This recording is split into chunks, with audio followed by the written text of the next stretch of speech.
गंगा नदी के किनारे एक साधु रहते थे। वे न केवल विद्वान थे बल्कि उनके पास जादुई शक्तियां भी थीं।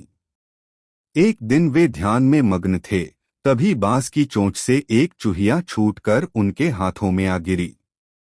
उसकी छोटी सी पूंछ व काली चमकीली आंखें थीं।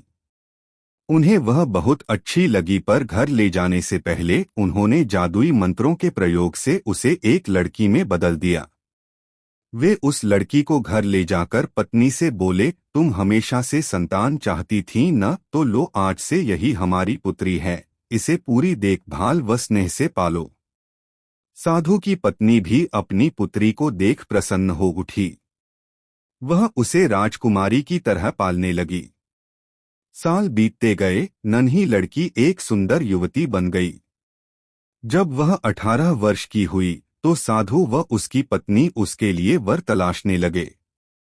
साधु ने कहा, मेरी बिटिया का विवाह ऐसे व्यक्ति से होना चाहिए जो सबसे बड़ा हो।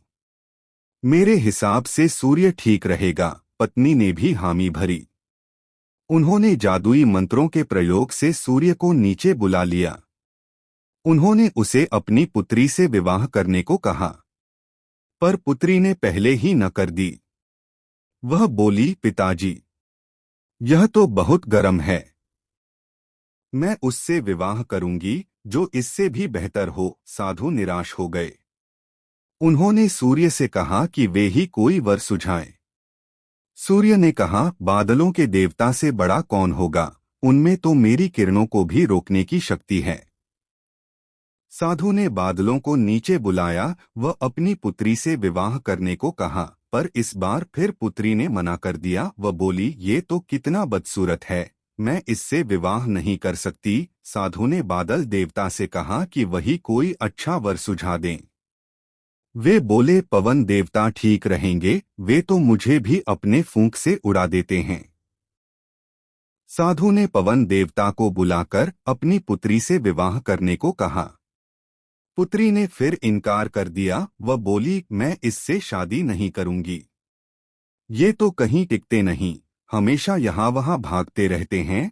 साधु ने पवन देव से पूछा, क्या मेरी पुत्री के लिए ऐसा वर हो सकता है जो आपसे भी बेहतर हो? पवन देव ने कहा कि पर्वत देव मजबूत व ऊंचे हैं, वे मेरा भी रास्ता रोक देते हैं।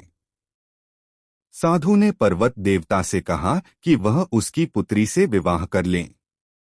पुत्री ने फिर से मना कर दिया। वह बोली, ये तो बहुत लंबे, सख्त व कठोर हैं, मैं इनसे विवाह नहीं कर सकती, इनसे भी कोई बेहतर चाहिए। पर्वत देवता ने चूहे का नाम सुझाया।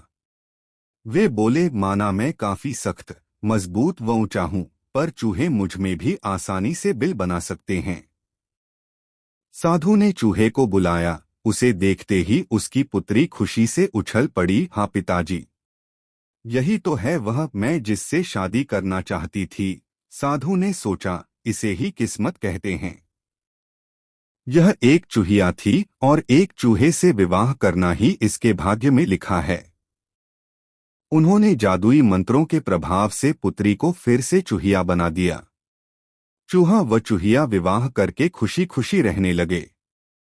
शिक्षा: कोई भी अपने मूल स्वभाव को नहीं बदल सकता।